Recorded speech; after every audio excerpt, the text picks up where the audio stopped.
2,000 years ago at a place called Skull Hill, an itinerant preacher-teacher was executed. For 2 millennia, poets and preachers, artists and musicians, believers and scoffers have tried to understand exactly what happened at Skull Hill. It has been viewed from every angle. Every word that tells the story has been scrutinized and examined, trying to understand what exactly happened at Skull Hill. Was it tragedy or triumph? Was it evil or good? Was it divine or human? What happened at Skull Hill? What do you see there? Now, talking about seeing, I have another question about what you see. What do you see when you look at the dress?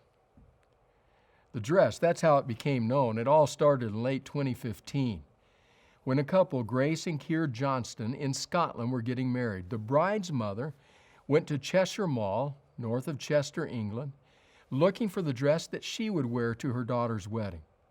She found a dress, took a picture of it, sent it to her daughter, and asked her how it looked. They couldn't agree on what color the dress was. Was it white with gold lace, or was it blue with black lace? They couldn't decide. In fact, the disagreement continued in the family all the way up almost into the wedding ceremony itself. There was a band that was going to play, a Scottish band, one of the members of which was a member of the bride's family. And so because of the disagreement, because of the fact that they couldn't see it the same, one of the band members, that member who was a member of the bride's family, then posted on social media the dress and just asked people what color it was. Well, you know the rest. It, as they say, broke the internet. First on Tumblr and then on Facebook and then hashtags and memes, and it encircled the globe. This question over what you see in the dress. In fact, the Washington Post would say it was the little debate that divided the planet. What color is the dress? It was all over media. In fact, there were people like the vision scientist Paul Wallace who said, this disagreement is actually beginning to affect the way we scientists and cause us to re-question the way we scientists view vision studies. And you know that the celebrities had to get into it as well, posting it on their sites and asking and giving opinions about the color of the dress. You know the celebrities, the names, the Katy Perrys of the world, and the Taylor Swifts, and the Demi Lovatos, and the Kanye West, and the David Duchovnys, and the Doug Maces, and actually that kind of got away from me. But the celebrities were asking, what color is the dress? It was a huge debate. Consider this. At its height, when it was posted on Tumblr, there were 14,000 views per second. 840,000 views per minute. In fact, I want to read you what one of the social media monitoring sites had to say about it. This is Brandon Silverman, CEO of social media monitoring site CrowdTangle. This is what he said about the dress. We've seen other stories go viral, but the sheer diversity of outlets that picked it up and were talking about it was unlike anything we had ever seen. Everyone from QVC to Warner Brothers to local public libraries to Red Cross affiliates were all posting links to it on their social accounts. That kind of diversity in who's sharing a story pretty much never happens, and certainly never to that degree. Even in the years since, and with 1 million different people trying to replicate it, nothing has come close. What color is the dress? Or more specifically, what do you see? And that's my question for you today. What do you see? Oh, it's a much more meaningful, consequential question. Because I'm not asking you about a dress.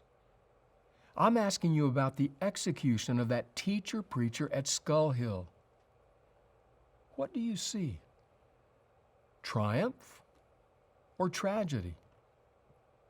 Good or evil? Divinity or humanity? What do you see? so much rides on that question. And there were many who saw it. We've been following the eyewitness accounts of some who were there. And today we continue. We pick up the story today just after the cross has been laid on the back of Simon of Cyrene. As he staggers under the cross, it has freed Jesus to stagger a bit more freely down the Via Dolorosa on his way to Calvary. Luke tells us that it was a large crowd. Many people followed him. I wonder who was there. The religious elite were there, of that you can be sure. After all, they were primarily responsible for what was happening. They would have been there exulting, high-fiving, fist-pumping. They were there. The Roman guard was there. They were the ones who were going to execute this sentence. They were there having severely injured Jesus, having roughed him up in the extreme. They were there now to see this through to its bitter end. The pilgrims were there. Those who were now flowing in toward the city of Jerusalem from where they had camped all around that area, they were now encountering the grim spectacle. You know who wasn't there? If you survey the crowd carefully, the ones that are not there are the very ones who said to Jesus, "We will not leave you. We will fight for you. We will die rather than allow them to do anything at all to you." His disciples, they're not there. There's one other group that's there. It's a group of weeping witnesses. Women who are weeping at the sight that is before them. They see clearly what is happening, and it's tragic. That's what they see it as, tragedy. They are torn up at the torn up man before them.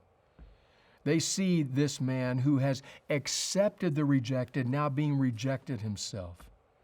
The man who had talked about healing and wholeness is now broken and on his way to certain death. And they weep. Why? Because they see tragedy. We read the account in Luke's Gospel, the 23rd chapter, Luke chapter 23, and we begin reading with verse 26. Here's what it says. As the soldiers led him away, they seized Simon from Cyrene, who was on his way in from the country, and put the cross on him and made him carry it behind Jesus. A large number of people followed him, including women who mourned and wailed for him. Jesus turned and said to them, "Daughters of Jerusalem, do not weep for me.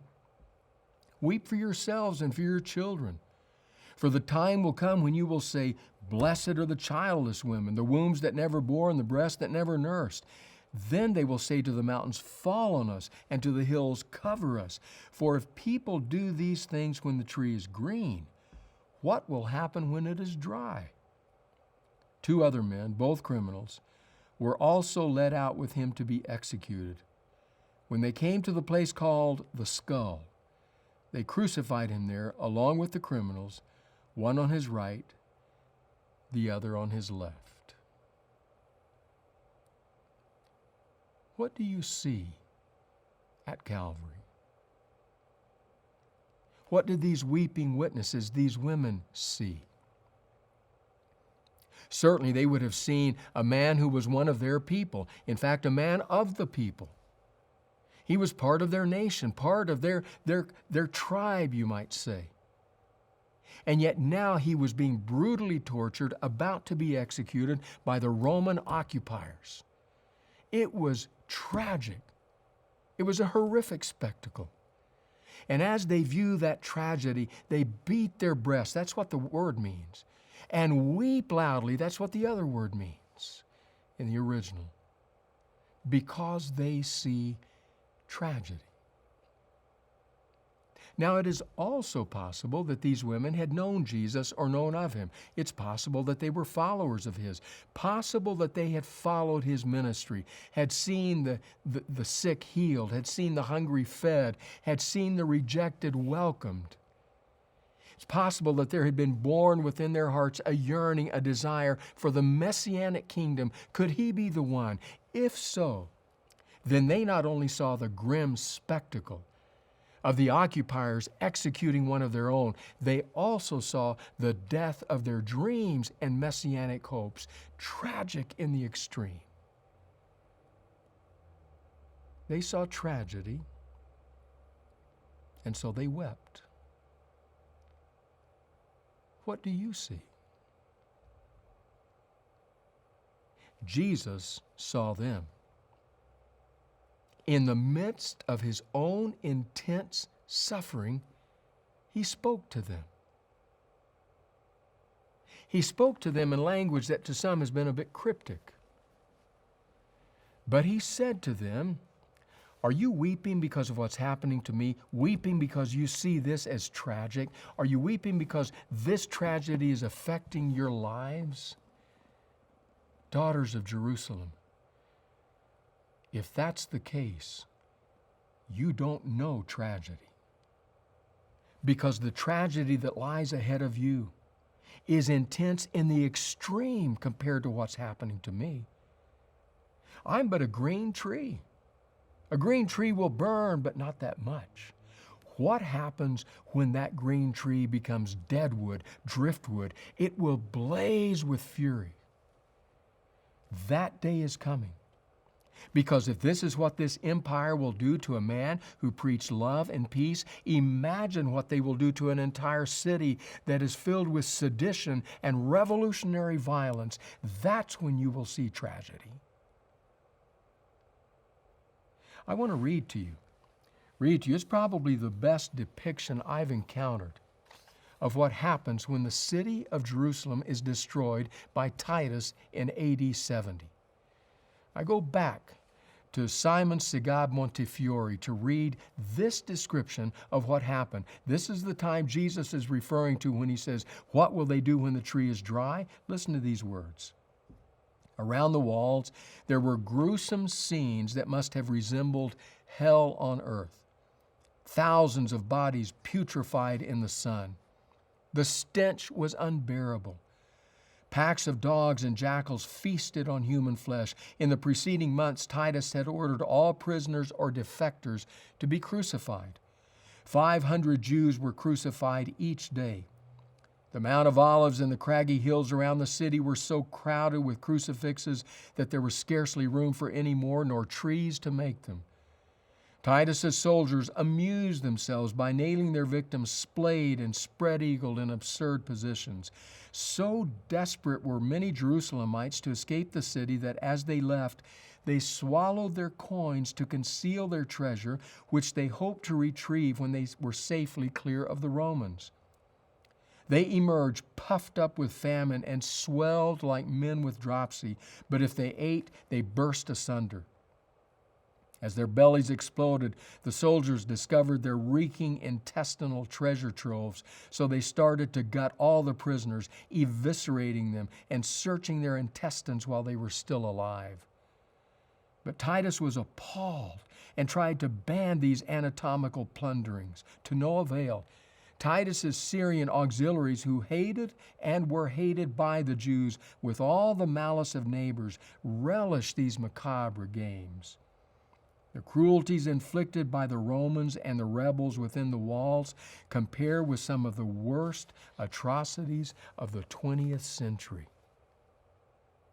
Stomach-turning, mind-numbing. When Jesus speaks to the weeping witnesses, he says, "If you weep because you think this is tragic, you don't know tragedy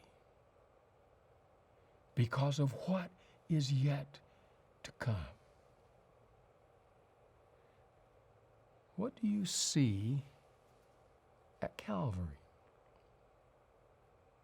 The women saw tragedy, and so they wept. And tragic it was indeed, without question. But was that all that was there? Was there something more, something that the women focused on tragedy did not detect? something at a deeper level. Jesus doesn't refer to it here on this day. But others will come after him who will not only refer to it, but will write about it extensively.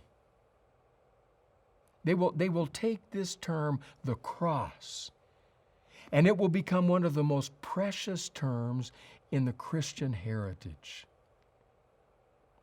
It's a strange thought, actually, because Jesus had used that originally to symbolize death to self, and maybe even literal death. Matthew, Mark, and Luke all record that he said to his followers, "If any of you would be my disciples, let that one take up their cross and follow me." Now, because of the passage of 2 millennia of time, because of our overfamiliarity with the language and the imagery, we are spared the jarring shock that that statement would have been to the original hearers. It was horrible. They despised Roman crucifixion. It was shameful in the extreme. In fact, if we want to contextualize it, it would be like thinking that Jesus walked among us today and made the same statement, except he said, "Take up your electric chair. Take up your lethal injection. Take up your noose. Take up your firing squad and follow me." It's stunning. Terrible.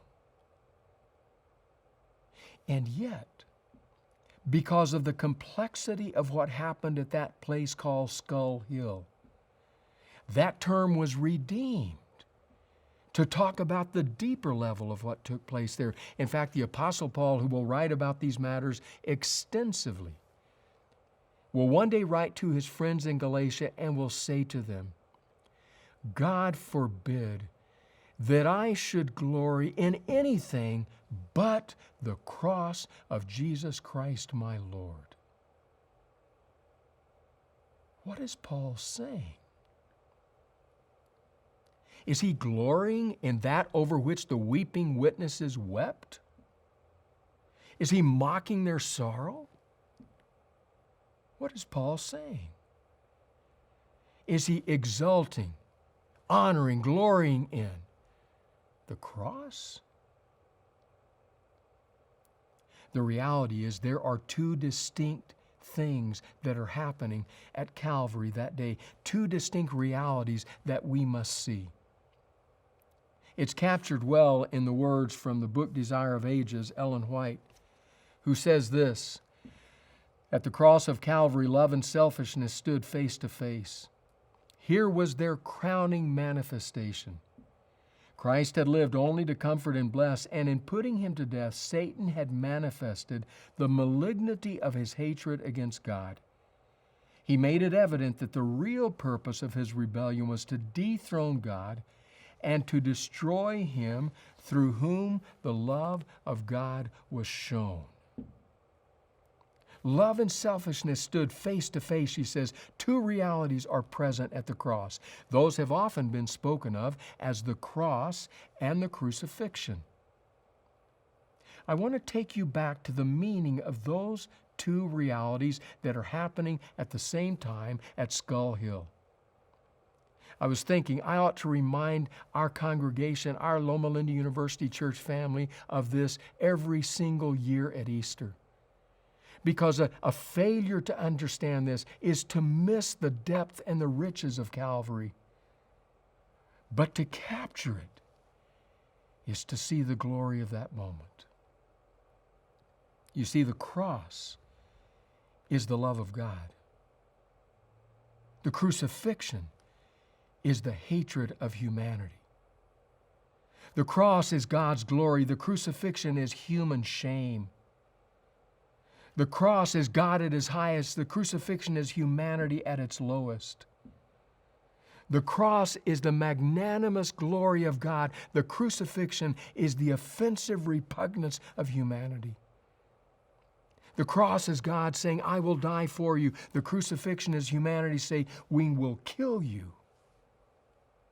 The cross is God at His best, at His highest. The crucifixion is humanity at our worst, at our lowest. And as one preacher put it, the supreme manifestation of the love of God and the supreme manifestation of the hatred of Satan were both made in greatest evidence in one concentrated place called Calvary, in the person of one man named Jesus, on the same Friday called Good at 3 o'clock in the afternoon. One place, two realities. One person, two experiences. That's the cross. That's the crucifixion. To only see one is to not really see Calvary. What do you see at Calvary? The late Henry Nouwen, the writer, philosopher, Christ follower, told the story of a family he actually knew in Paraguay, South American country of Paraguay. The father was a physician, was well-to-do, but he had not lost touch with those in need. And he spoke up clearly and forcefully against the military regime at that time, spoke up of their abuses, spoke up of the things that they had done to the poor, the bereft in his country. That military regime did not take to that well. They hit that doctor, that man who loved his family, at the place where it hurt the most. They kidnapped his son. His son was not only kidnapped, but he was beaten, he was tortured, he was ruthlessly murdered. The enraged townsfolk demanded that his funeral be turned into a protest march. We will join you, we will come together, we will stand against this evil regime. But the father said no. He didn't want that. What he did do was this. He took that broken body of that boy he loved as it was taken from the prison. It was still bloody, bruised, filled with scars at the electric shocks, the cigarette burns, the beating. He left his boy lying on that blood-soaked prison mattress. And he simply lay him in public so that people could see what this regime had done. The Christian writer Philip Yancey, after recounting the story, writes these words of reflection. Isn't that what God did at Calvary? The cross held Jesus' body, naked and marked with scars, exposed all the violence and injustice of this world. At once, the cross revealed what kind of world we have and what kind of God we have. A world of gross unfairness and a God of sacrificial love. What were those words from Desire of Ages? At the cross, love and selfishness stood face to face. Here was their crowning manifestation. What is it that Yancey says? God of glory, a world of unfairness. What do you see at the cross? The women, the weeping witnesses, saw tragedy, and so they wept. Do you see tragedy, or do you see triumph? Or do you see both? I asked you, what color is the dress? Is it white with gold laces or blue with black laces? The Washington Post said it was a little dress that divided the planet. Do you know what the truth is? The truth is, it doesn't matter. It doesn't matter one bit what color that dress is. But I'll tell you what does matter. What does matter profoundly is what you see at Calvary. The cross displays the love of God. The crucifixion displays the hatred of humanity. Do you see them both? Maybe we ought to learn from the weeping witnesses to weep over the tragedy of Calvary. And maybe we ought to learn from the Apostle Paul to weep at gratitude over the cross of Christ. Because how we see Calvary determines everything else. It determines how we understand sin, how we understand salvation, how we understand ourselves. It determines how we understand God. What do you see at Calvary?